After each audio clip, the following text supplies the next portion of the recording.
What is going on, guys and girls? How you doing today? Single roleplay here once again, and today I want to present you guys my updated SKELEMANCER build. This is the second version of the build. It's much more powerful. It's been fully revamped from scratch, and the reason for that is the original build has been created like 2 years ago, and it was a good build with a lot of damage, but a lot of things have changed since then. The bosses have like hundreds of millions of HP now, and the skeletons have been nerfed pretty hard. And to be honest, I was kind of doubting there is still damage in them. You know, most people played on the Spectres because Spectres were like super OP for the last year. And I've started working on revamping the build during the highest league, and in Ritual I decided I'm gonna play it from scratch and see what I can do. The result was actually a very big success because I managed to get like a couple of basically about 20 million DPS, and yes, I invested into the build, but currently if you want to do damage you need to invest in the build. There's no like miracle builds that do like billions of damage out of nowhere. I invested into the build. I wanted to see what I can get like from the build when I max it out, and it was an absolute success. There's a lot of damage, there's a lot of tankiness. You know, if you play my builds, you know that I really like to build them tanky. There's no squishy bullshit here. I managed to get over like 10,000 armor, a lot of chaos resistance, like 70-80 chaos res. Forbidden Taste recovers me instantly. I get almost 9,000 HP, which is the highest I've ever had on any live build, NECROMANCER. So very happy with the build, guys. I killed all bosses, including the Maven and the Saros, Deathless, Awakening 9. There's new Awakening 9 right now in the game. So a lot of things have changed, and I really wanted to make skeletons great again, guys. So let's take a look. Before we go further into the video, I would like to stop for a second and thank my Patreon supporters and Twitch subscribers. You guys are making a huge impact on my life and allow me to get going and continue creating content for all of you. Thank you so much. If you want to make it into the list and immortalize yourself on the internet, join Patreon to get sneak peeks and behind the scenes footage of my work. I'm always looking for feedback on my content, guys, in order to improve, so making sure you always leave comment, like or dislike. Your reaction is very important. And remember, you, yes you, are making a difference.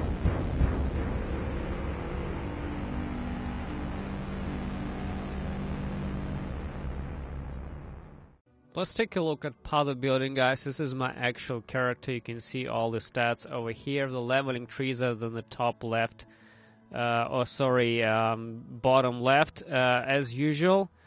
The tree is actually, you know, it's pretty standard minion tree, standard necromancer, nothing fancy about it. You just start over here and take this shortcut over here. We'll be emphasizing this intelligence to the anatomical knowledge to get more HP, so don't go anywhere else, just to the left.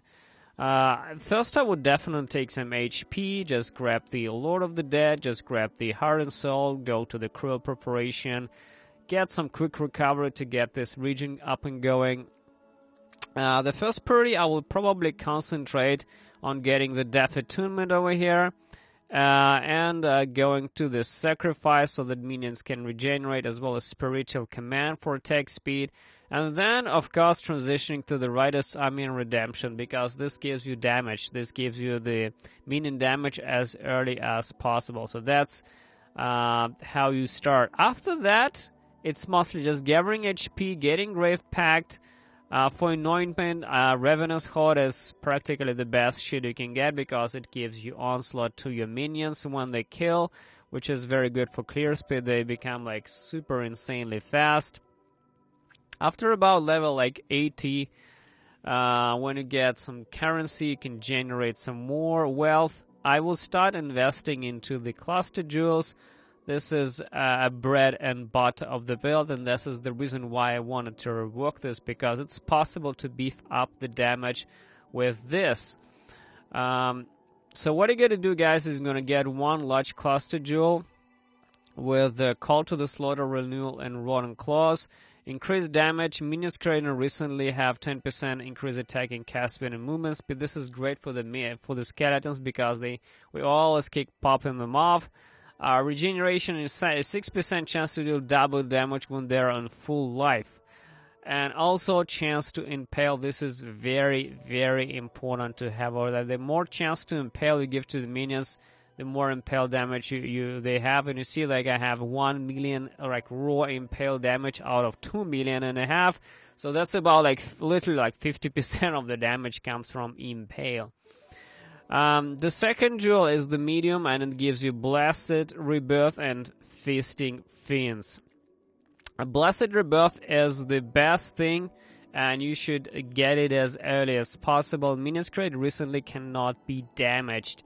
And what it means is that skeletons, when you pop them from off the ground, 4 seconds they take no fucking damage, and it doesn't really matter how much HP they have, nothing can damage them. And this is very, very good for the bosses because you always have your skeletons up. For 4 seconds they're invincible. The only shit that kills the skeletons is the reflect damage. Unfortunately, it doesn't protect from reflect, so reflect can still kill them. And the second one is just increase maximum life and damage. That's it. The last one that I have is just a small cluster jewel with just pure fucking HP, nothing fancy about it. Just HP, just resistance, wherever you can get. The other jewels are actually just things like this, which is just HP, minion damage, attack speed, and added physical damage for the skeletons because they are pure fizz. After about like 80 to 95, I just started gathering more cluster shit, like here, and here, and also here. Keep in mind you will need one from Dust Jewel also quite early on. This is cheap, this is like 1-2 chaos, maybe 3 chaos at the start of the league. That's pretty common shit. You can also get the corruption for corrupted blood on this quite easily instead of the anatomical knowledge. Anatomical knowledge is just for the max HP per intelligence, and we'll see we'll take a shortcut over here and get quite a bit of intelligence over here. And 80 to 95, guys, is mostly just gathering HP and then like this side and this side. That's about it, like HP and more HP. For the ascendancy, guys, the first is minus aggression and natural strength +2 to level in all minion skill gems. That also affects the specters. We'll be using specters to beef up our skellies, so definitely recommend it. The third is Commander of Darkness to give you 30% all rest. This is like super good. Makes your life so much easier while going to the maps. You will be like rest capped as well. Your minions will die way less, especially the specters, because they're like squishy. We don't really invest into minion life in this build because we don't really care how much life skeletons have. If they die, we don't fucking care. We just pop them again and again. But specters, we need to keep them alive in some way. I gave them a little bit of leech somewhere, I believe on the gem somewhere. I have leech somewhere, yeah. Minions, leech 0.4% damage of life. So this allows specters to live a little bit longer, as well as the carrying golem. But overall, we don't invest in the maximum minion life, so we don't really care much. Specters can die, especially in big fat harbinger like Beyonds, boss fights, whatever. They can die. And the last is optional. I selected Plaguebringer for 10% more damage, but you can also go Bone Barrier. It's a guard skill. Instead of the Bone Barrier, I have Steel Skin over here on the Unset Ring. This is like lower cooldown, lower lasting buff. It's only like a second and a half. This lasts, I think, like 3 seconds as far as I can remember. So this is like longer, better buff, but I decided I will take like 10% more damage instead, honestly, because I feel like, yeah, I will see how much damage I can do, so I took this. That's my personal choice. Let's take a look at the skills, guys, and this is the first one, which is Steel Skin in the Unset Ring. Like I mentioned before, I selected this instead of the Bone Barrier because it's pretty much the same guard skill, except it's like lasts a second and a half instead of 3 seconds. This lasts less, but it still protects you no matter what. And you save the Ascendancy node, and you can opt into the Plug Bringer for 10% more damage. The 3 auras are Pride, connected with Maim and Flesh and Stone on the offhand.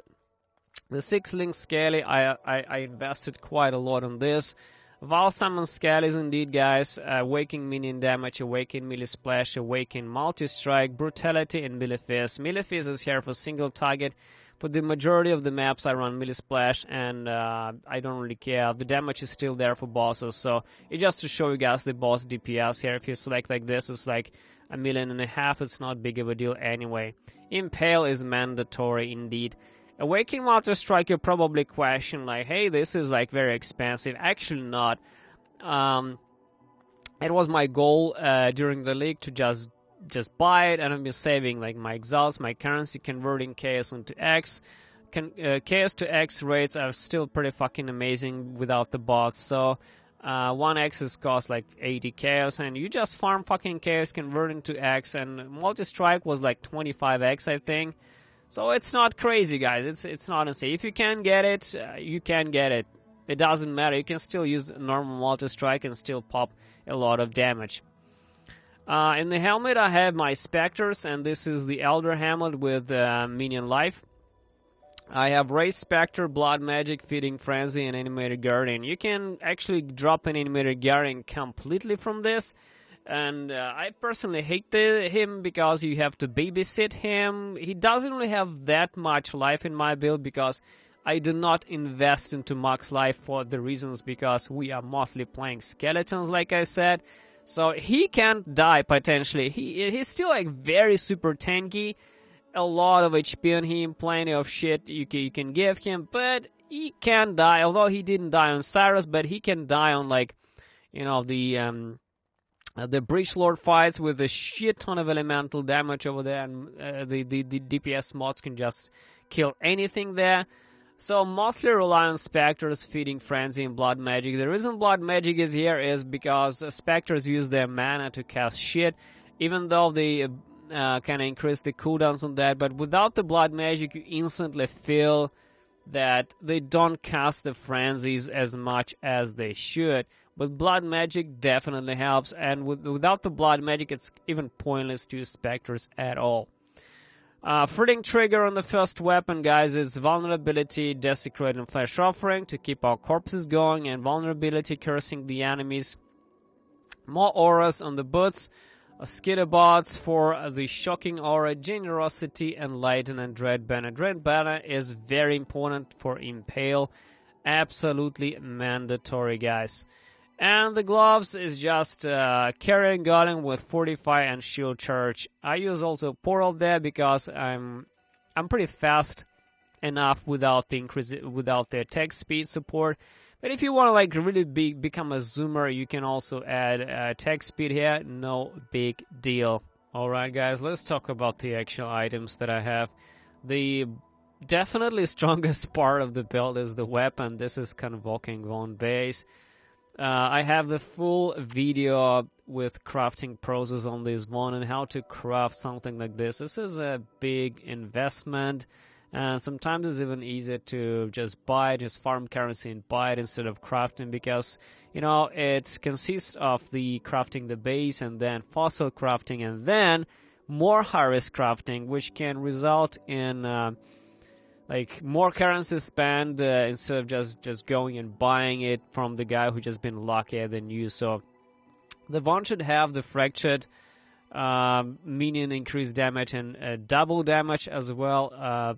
The prefixes that you can fossil is +1 to level all spell skill gems and minion skill gems, which are the minions because minions are spells. And then you can harvest minion movement speed and attack speed, and then you can actually trigger a so good spell when you use a skill, which is the suffix. Like I said, the full process of crafting this beast is will be in the forum guide. In the links, check it out. The offhand is just the shield with socketed gems have reduced mana reservation, which allows us to use all these juicy auras like the Pride, the Skitterbots, the banner and everything else. This is the only way how we can fit all this together. It's just a beefy shield with the life base. The hunter, or I think the shaper, also has the reservation. So basically just increase life, whatever resistance you can get, and as much life and armor as you can get. The helmet is the Elder Bone helmet with the level 20 minion life. You can get like 18, 16, doesn't really matter, but 20 is the best. Basically just life resistance and the open suffix for the raised skeletons, guys. This is the crafted veiled mods. You should be crafting this on the helmet. You should save the spot for this. The body armor is just your standard delve armor. This can only drop in the delve. You can't craft skeletons on the armor anymore. This is the best base period for an armor, and this is the astral plate. But this is not quite rare, guys. I've been wearing another armor, just the basic armor-based armor, basically for literally like 95 levels, and only like 97 or whatever. I just bought this because I've been checking the trade constantly for something like this, and I just bought it and I crafted this. You can also get like resist on this, but this is pretty much already really nice. I mean, you can get something like you can augment some resistance if you miss something. With the harvest you can do anything practically, but the most important thing is basically the +2 to 1 maximum number of skeletons and as much life as you can get. The gloves are also just dexterity, life, and crafted minion damage. Nothing specific, just resist, life, dex. Keep in mind you will need a lot of dexterity in this build for some gems, so in my opinion gloves are the spot where it is like the best place to get. The boots are the Outburn's Warpath because it gives you +1 to max number of skeletons again, which allows you to reach 14 skeletons, which is an insane amount. It also increases our strength. It gives you a little bit of chaos res. Also, you can get some lucky corruption, like +1 to the gems and +2 to auras. Get it? It's not quite expensive, guys. If you think this is like super expensive, it's not. It's like 50 chaos, maybe an exalt, maybe like 20 chaos, because people really don't care about this anymore. The amulet is just pure another delve amulet, which only drops in the delve minion nodes. +1 to max number of skeletons, again, as much life as you can get, and if you get something like strength there on dexterity on the implicit will be also very nice to have. And of course the resistance, guys. Resistance is good. The ring is the unset ring. I specifically bought this fractured base with chaos res, so you can get like chaos res into 70+. And I started spamming like chaos and whatever on it. It didn't take too long before I hit dex and life, and that was practically it. +2 level of socket gems is amazing because it contributes to the steel skin and raises the amount of steel skin which I have in my ring. I have my steel skin on the left button, so this is actually amazing. Wait, why I have 2 anatomical knowledge? Yeah, this is from dust. I just misclicked here. Okay, that's it. So yeah. That's it. The second ring is also a fracture base vermilion ring with base maximum life, and you can just keep it rolling, whatever you want there. I just keep on basically getting resistance here, and I crafted mini moon speed. It's nothing specific, just fucking HP, guys, whatever. The belt is a Stygian Vice with chaos res and as much life as you can get. This is the elder base. Between the hunter base and the elder base, I absolutely recommend buying the elder base because it's just cheaper. For some reason, people think that max life can only increase max life can only roll on the hunter belt, but this is not true. You can also roll it on the elder belt, and elder base is just much cheaper. Что ты делаешь? Прекрати! Wait a second, guys. The cat is eating my grass.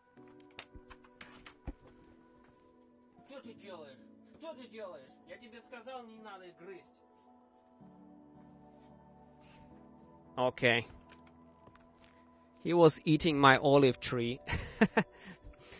Okay, the Abyssal Jewels, guys. The Abyssal Jewels are just life. Minions deal increased damage if you use the minion skill recently, and you always have using the minion skill recently because you're constantly like desecrating and shit, like flesh offering or whatever. And just added fist damage, and minions have increased attack speed. That's about it. It's like all like this. For the classes, I already mentioned what classes I have. One of the unique jewels is the anatomical knowledge, and the second is from dust. Also, the flasks are basalt for physical damage reduction. The second is the granite of the iron skin. Taste of Hate for more physical reduction, and Divine Life Flask just for recovery and anti-bleed. And Forbidden Taste is just like an instant flask. Because we have so much Chaos Rest, we practically don't take any Chaos Rest damage, so Forbidden Taste is definitely like the best choice for it. For the Pantheon, Arakali, Reslaughter, guys. That's about it. For the bandits, 2 passive points. That's about it. Alright, guys, this is it for the build. I really hope you enjoyed the build guide. I know that you've been waiting for this for a while. But yeah, I've got a little burnout from PoE, and I kind of stopped playing at this already in the league. I really wanted to do one build this league, and I did. I squeezed out everything I could from it. I maximized the damage and the tankiness and pretty much everything here. So take a look at the build guide, guys, and decide for yourself if you want to try it later or whatever. What I can recommend this build for is especially for the solo self-found players, because it's one of the best solo self-found minion builds in existence in the whole game.